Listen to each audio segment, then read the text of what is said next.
Ky emision mundësohet nga IPCO, partneri juaj për siguri kibernetike.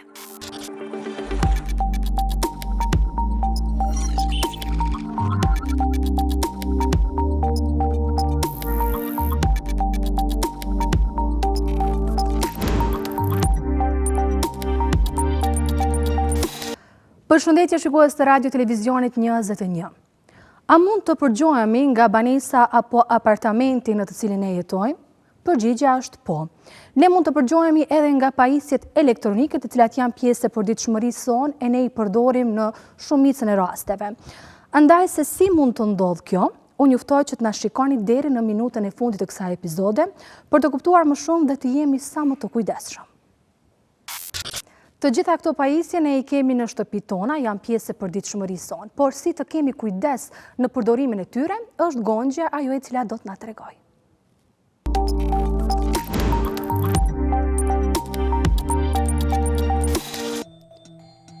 Kjo është një shtëpi e zakonshme me pajisje që e bëjnë atë shtëpi të mençur.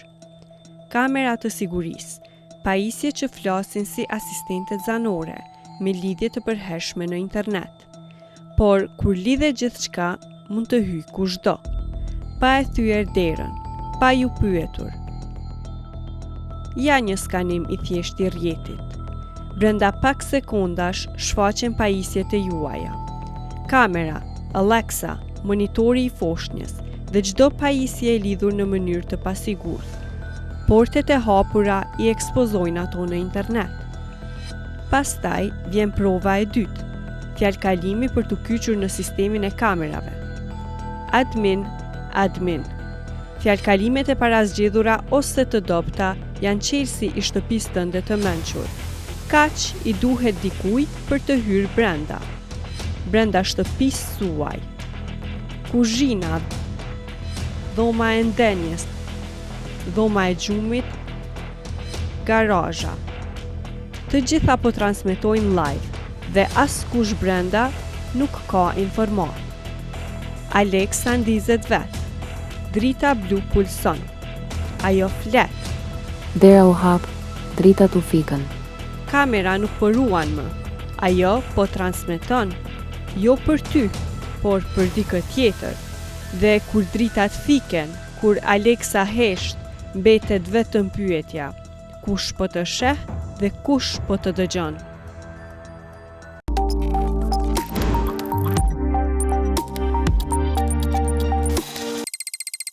Shtëpitë e mençura apo smart home po bëhen gjithnjë më të shpesha në përditshmërinë e sotme. Ato përfshijnë senzorë të ndryshëm inteligjent, ku na ndihmojnë në përditshmërinë tonë, si në ruajtjen e eficiencës, në punët e përditshme shtëpiake dhe ndërlidhjen e sistemeve apo pajisjeve të cilat i kemi në shtëpi. Por sa kemi kontroll mbi smart home? Me gjithë komoditetin që ofrojnë pajisjet smart home apo sistemet që ndërlidhen me pajisjet smart home, ato në vetë mbartin edhe rreziqe të ndryshme në fushën e sigurisë kibernetike. Çdo pajisje e ndërlidhur ofron potencialin e mundësisë së qasjes në të nga përdorues keqadashës. Po ashtu, mund të përdoret edhe si pajisje botnet, e cila pa vetdijen e përdoruesit fundor, mund të përdoret për sulme DDoS, që janë shumë të shpesha në ditët e sotme, apo duke mundësuar qasjet e paautorizuar në to, e cila ka ndikim direkt në privatësinë dhe të dhenat e përdoruesit fundor. Për këtë arsye, është shumë e rëndësishme që në momentin e përzgjedhjes së pajisjeve dhe sistemeve smart home, ti kemi disa parakushte. Është shumë e rëndësishme që të përdoren pajisje të prodhuesve të besueshëm, të cilët kanë një emër prapa, të përditësuar rregullisht firmwareat e pajisjeve dhe po ashtu të bëhen update. Ka shumë gjasa si në ndonjëherë prej update-ave mund të ketë edhe update-a që janë në fushën e sigurisë. Të përdoren rrjetet e sigurta mundësisht të ketë ndonjë linjë të veçantë të rrjetit e cila është për në fushën e IoT-s dhe varësisht nga mundësit apo opsionet që të lejon pajisja, është të dëshirueshme që të jepet mundësia autentifikimit dyshtresor. Po ashtu, varësisht nga pajisja, është mirë që të aktivizohet autentifikimi dyshtresor. Kompanitë e telekomunikacionit tani janë duke ofruar shërbime të cilat bien në fushën e smart home. Po ashtu, në mënyrë direkte apo indirekte, ofrimi i shërbimeve bazë që janë lidhjet e internetit në sektorin fix apo GSM është një ndër nevojat bazë për funksionimin e sistemeve smart home. Po ashtu, kompanitë e telekomunikacionit janë duke bërë revolucion në bashkëpunimet e ndryshme dhe në ofrimin e shërbimeve smart home në bazë të partneriteteve të ndryshme kombëtare dhe ndërkombëtare.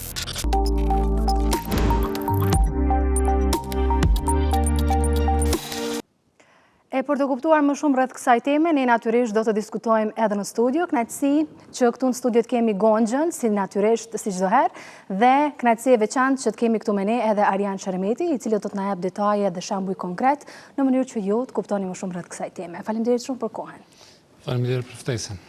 Unë do doja që ta nisnim bisedën pikërisht me pajisjet IoT. Çka janë ato në të vërtetë, në mënyrë që më pas të hyjmë në detajet e tjera?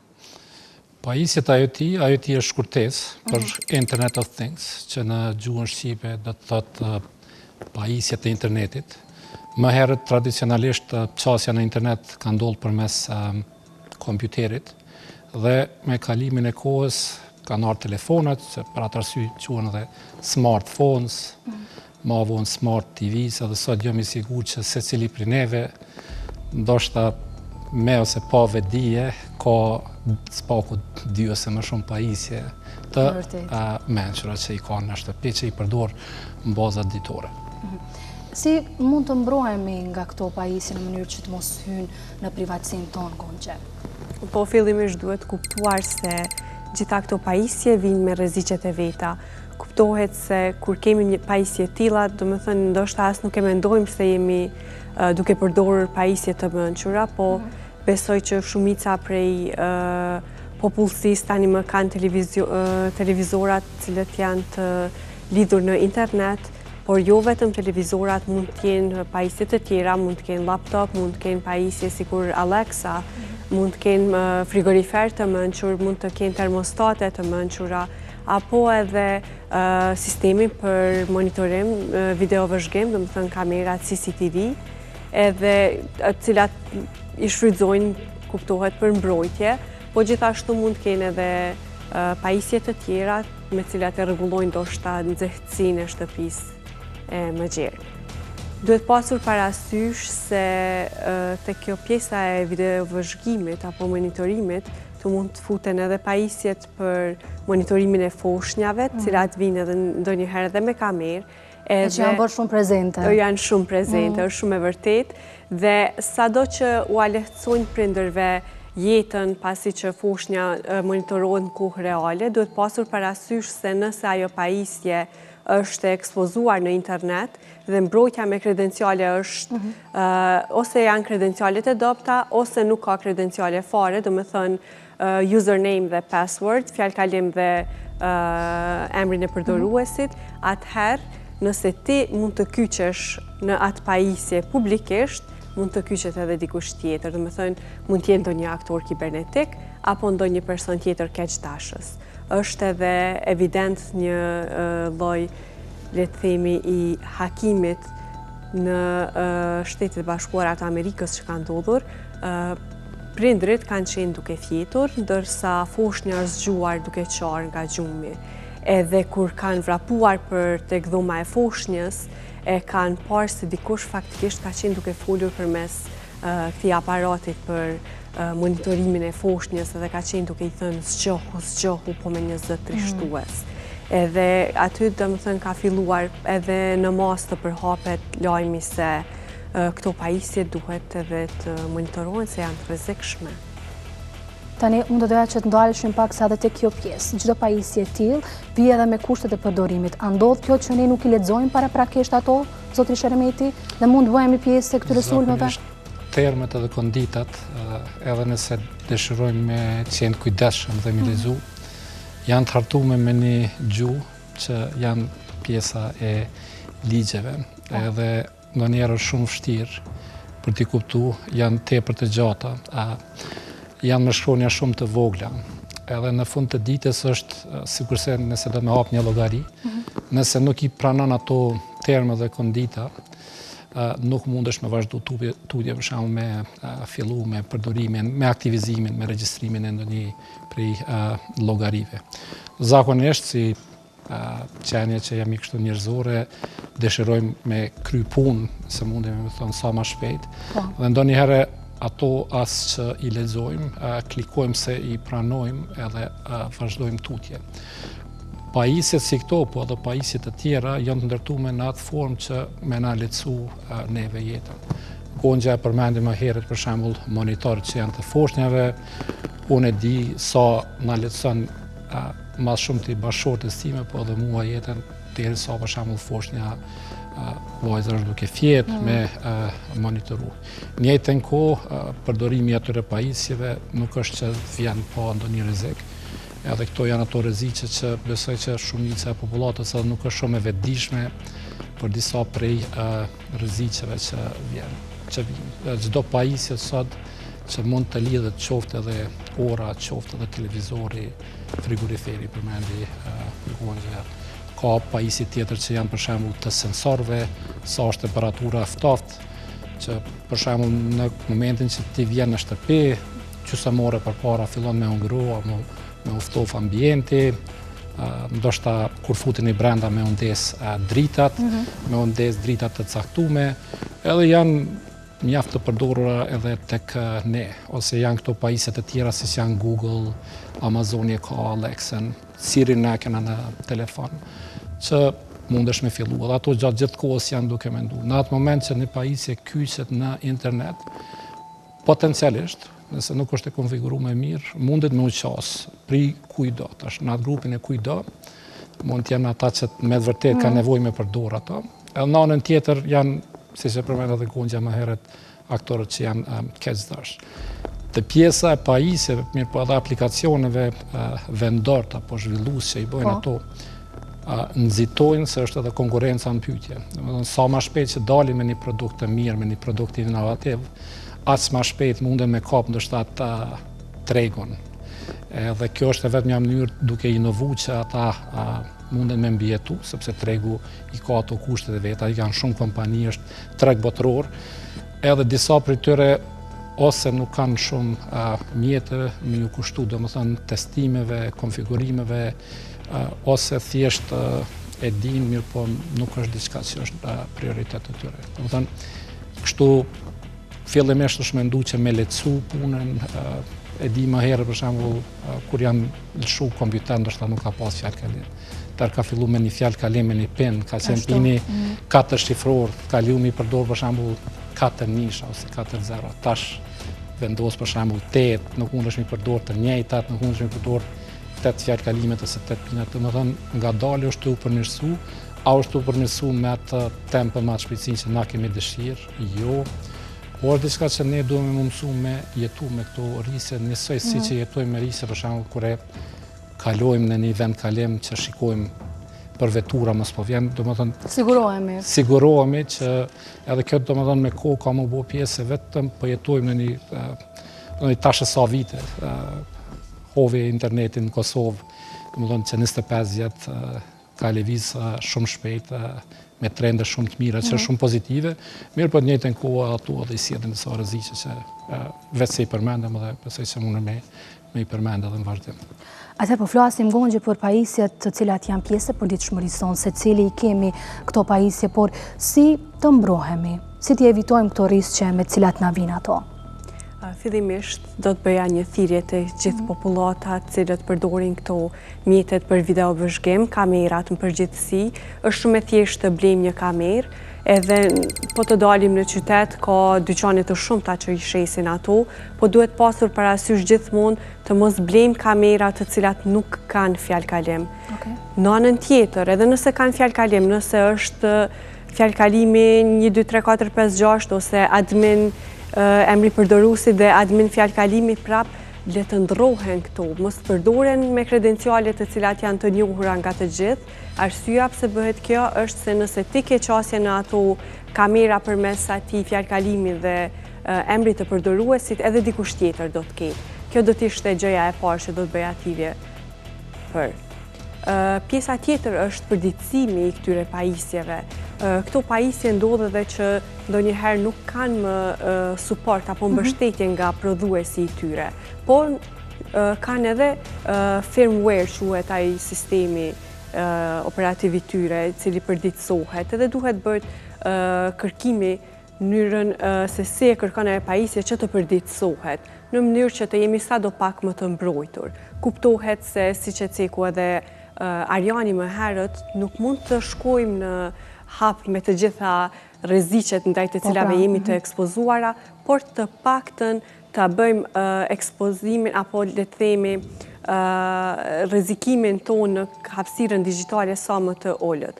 Është mirë gjithashtu që për këto pajisje të përdoret një rrjet i veçantë, mund ta krijojmë një rrjet për guests apo mysafirët, një SSID në gjuhën teknike, ku mund të kyçim vetëm këto pajisje, edhe mos t'ju lëmë qasje direkte në internet, po vetëm në rrjetën tonë të brendshme të komunikojnë vetëm me pajisjet tona të brendshme.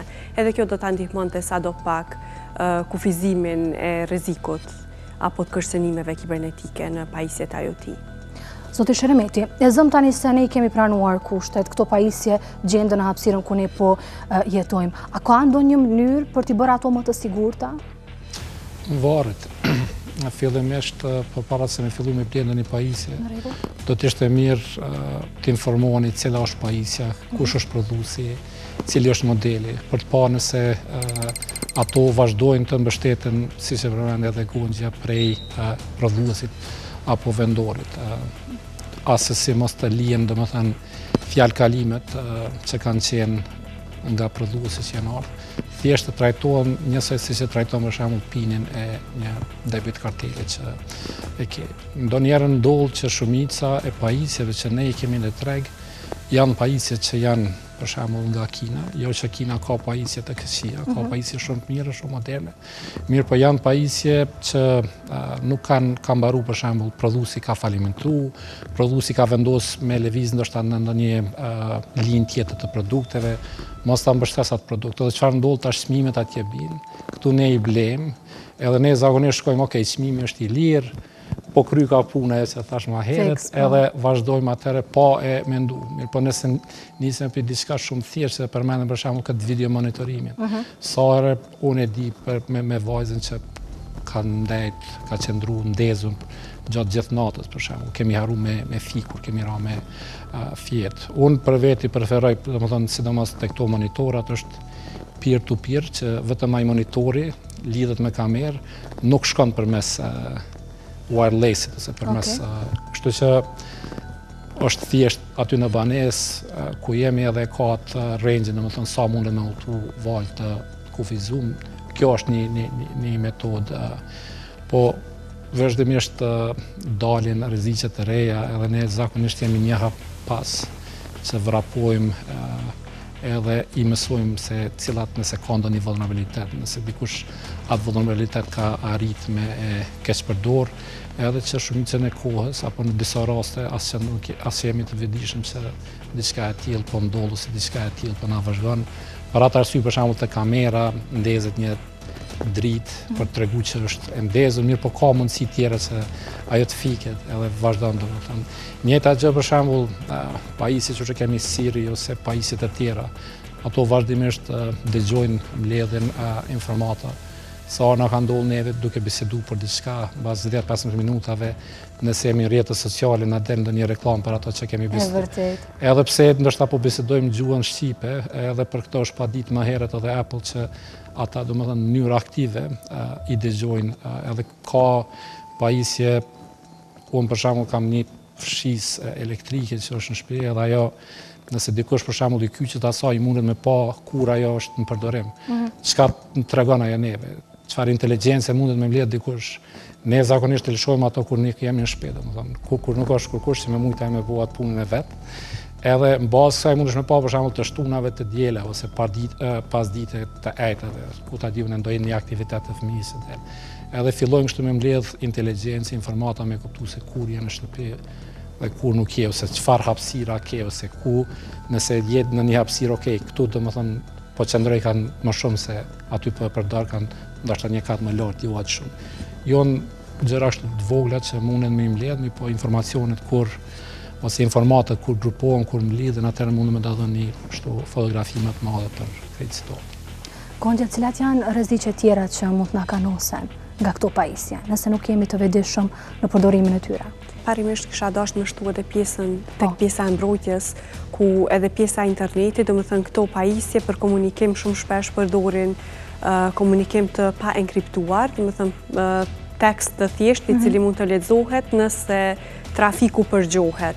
Edhe për ta bërë enkriptimin e komunikimit është mirë që pajisjet rutera, domethënë ato pajisje që na jep Internet Service Provider, kompania e internetit, të kemi të konfiguruara me WPA 2 ose 3, po jo vetëm WPA, sepse ky lloj enkriptimit është faktikisht enkriptim që nga vitet e 90-ta është vetëse i dobët, le të themi, i thyeshëm nga aktorët kibernetik. Gjithashtu këto pajisje mund të përdorin edhe Bluetooth me verzione më të vjetra për komunikim, edhe është shumë e rëndësishme të izolohen, pra është mirë të përdoret kjo lidhja peer-to-peer, siç e përmendi edhe Arjani. Rreziqet tjera, rreziqet kryesore faktikisht që vijnë me këto pajisje edhe në pjesën e kushteve të përdorimit, është se në kushtet përdorimit mund të fshihet fjalia se këto të dhëna që i merr pajisja do të ruhen pa kufi. Domethënë nuk ka kohë caktuar sa ruhen këto dhëna. Rreziku këtu është që nëse bëhet një rrjedhje të dhënave, rrjedhimisht do të dalin edhe këto do të publikohen të dhënat që i ka mbledhur pajisja për ty. Tani Arjani përmendi një shembull shumë të mirë me fshisën elektrike dhe po të hakohet fshisa elektrike, askush nuk do të thoshte se është ndonjë gjë kush e di se çfarë, po për inteligjencën që mbledh ajo për ty, një person, nëse ti e targeti ti, do ta di kohën kur ti nuk je në shtëpi, edhe ndoshta të futet brenda apo të vjedhë edhe pajisje të tjera në momentin që ti je ekspozuar me këto dhëna. Pastaj është pjesa tjetër ku përveç të dhënave, përveç kohës së ruajtjes së të dhënave, ato ndohen edhe me palë të treta. Kemi pasur edhe rastin e Facebookut që ka shpërndar të dhënat e përdoruesve me palë të treta dhe është paditur për atë gjë. Domethënë me ligj kjo gjë është ndaluar, duhet të njoftohet përdoruesi se me cilat palë do të shpërndahen ato të dhëna. Edhe është shumë e rëndësishme të lexohen këto kushte të përdorimit. Se ndoshta pse themi se ndahen të dhënat me, le të themi në këtë rast me RTV 21 është okay, po kur nuk je i informuar se kush janë palët e treta, mos është ndonjë kompani keqdarse ose ndonjë kompani që ushqehet me dhënat e tua për qëllimet e veta, atëherë vjen edhe rreziku tjetër. Po. Zotër Sheremeti, me qenë se po flasim për rreziqet e tilla, ku duhet të drejtohemi nëse vetë se kemi rënë prej tyre? Çfarë duhet të bëjmë? Cili është ai hapi i parë që duhet të ndërmarrim? Në rregull, faleminderit. Fokusi tek ne është më shumë domethënë përdorimi i pajisjeve tek anvisnit. Po. Duhet me pas parasysh se pajisjet e tilla që janë edhe më shumë të avancuara përdoren edhe në pjesën e bizneseve, për shembull që maten temperaturat, që maten ka senzor. Edhe në rast që dikush deporton në atë pajisje, fiton qasje në atë rrjet, tani përmes asaj qasje që ka fillon kështu me nuhat, me shiku edhe pajisjet e tjera, edhe kemi pas rastet ku për shembull përmes një termostati të ujit, të një kurin peshqit akvariumit për shembull, janë qas në rrjetin e kompanisë, edhe atëherë e kanë enkriptu dhe kanë kërku kështu haraq, apo ransomware si quhen në gjuhën angleze. Kemi pas raste tjera për shembull ku gjatë dimrit janë qas në ndërtesa edhe ku e kanë fik ngrohin. Domethënë gjitha pajisjet sot që kanë qasin në internet, siç e thash më herët, ka potencialisht ekziston risku. Tash kur flasim për risku është diçka që nuk eliminohet. Për shembull, nëse moti është i ligë, shancat janë që do bie shi. Edhe asnjëri prej neve nuk mund ta ndalojmë shiun. Çfarë mund të bëjmë është nëse vendosim për shembull dalim jashtë në një darkë, ndoshta do marrim një taksi, do marrim një ombrell, ndoshta do vendosim me qëndru në shtëpi dhe me porosit take away, në mënyrë që me evitu riskun për mu lagë. Domethënë, risku asnjëherë nuk eliminohet, trajtohet, mund të zvoglohet dhe ka, domethënë, metodologji të ndryshme. Ku mundemi mu drejtu,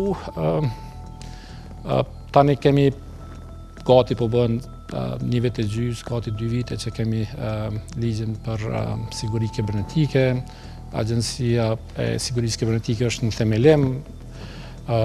Kemi edhe mekanizmat të tjerë, kemi edhe policinë, në rast se ndodh diçka, është do herë mirë me e lajmëru në polici, me e lajmëru kanë atë njësinë e vetë kibernetike, blen se fundmi kemi pasur një rast ku zbashku me Biron Federale të Amerikës e kanë arrestu një Kosovarë dhe kanë ekstradu to mujtë e fundit.